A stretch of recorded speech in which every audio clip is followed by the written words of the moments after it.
সারাদিন একসাথে থাকতাম, অনেক দুষ্টুমি করতাম, একসাথে ঘুমাতাম। আজকে নাই, অনেক মিস করতেছি।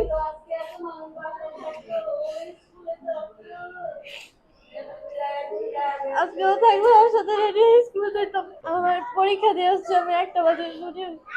আমি আগে পরীক্ষা শেষের জন্য আগে এসে ঘরে ঢুকছি, তারপরে পড়ছে।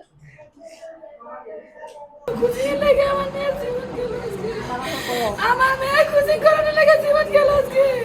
আমার মেয়ে যদি চিঠি করে লইতাম তাহলে আমার মেয়ে আজকে পাইছে আমার বুকে থাকতো। অনেক জোরে একটা শব্দ হলো, আমি পিছন দিকে তাকাই দিই যে হায়দ্রাবাদি বিল্ডিং এ পড়ছে।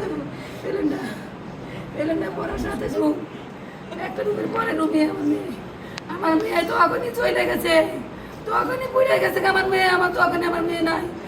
আমি অনেক ঘন্টা ঘুরছি, আমার ঢুকতে দেয় নাই। তারপরে 4টে বাজে খবর পাইছে আমার মেয়ে মেডিকেলে। আমার মেয়ে আর নাই, আমার মেয়ে মারা গেছে।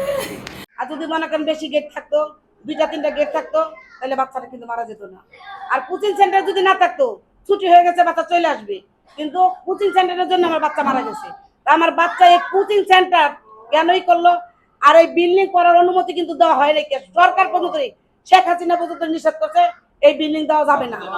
হ্যাঁ, তাইলে সে বিল্ডিংটা যে দিছে, এখন আমার বাচ্চা মারা গেছে, সে বিল্ডিং কোক যা কোক, সে তার উপযুক্ত আমরা শাস্তি চাই। ছিল সবার সাথে অনেক হাসি খুশি, অনেক ভালো ছিল। ওরা সবাই অনেক আদর করতো। আর আমার মামায় মানে ওর কলজার টুকরা ছিল, আমার মামার অনেক কলজার টুকরা ছিল।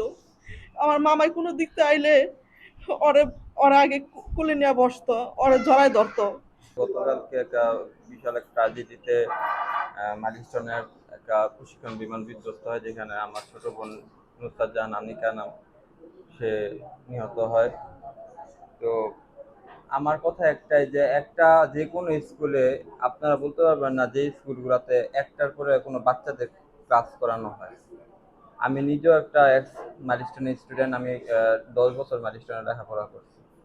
আমি তখন থেকেই দেখতাম আমাদেরও প্রচুর পরিমাণ মানে তারা টর্চার করতো, যে কোচিং এর জন্য, মানে কোচিং না করলে ফেল করে দিতেছে, কোচিং না করাইলে পড়াশোনা তারা ওরকম গাইড দিতেছিল না, প্রচুর অত্যাচার করতো কোচিং এর জন্য।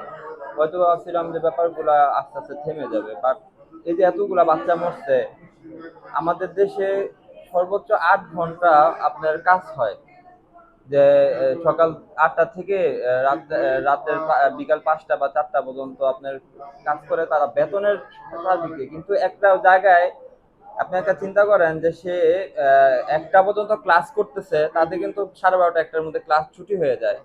সে 1টার মধ্যে ক্লাস করার পরেও তাকে আবার জোরপূর্বক ভাবে ক্লাসে ফেল করাচ্ছে, স্টুডেন্টদের তার সহপাঠীদের দ্বারা তাদেরকে হেনস্থা করাচ্ছে, তাদেরকে লজ্জা শরম দিচ্ছে, যাতে বাচ্চা কোচিং করে।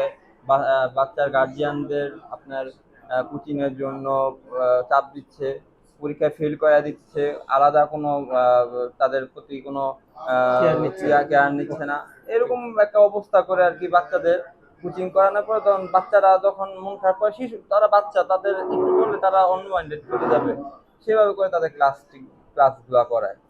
ক্লাসগুলো করানোর পর আপনার এখান থেকে আপনার যখন একটার পর একটা মানুষ 3টা 4টা পর্যন্ত কিভাবে সে ক্লাস করার পরে এই 3টা 4টা পর্যন্ত সে কোচিং করে।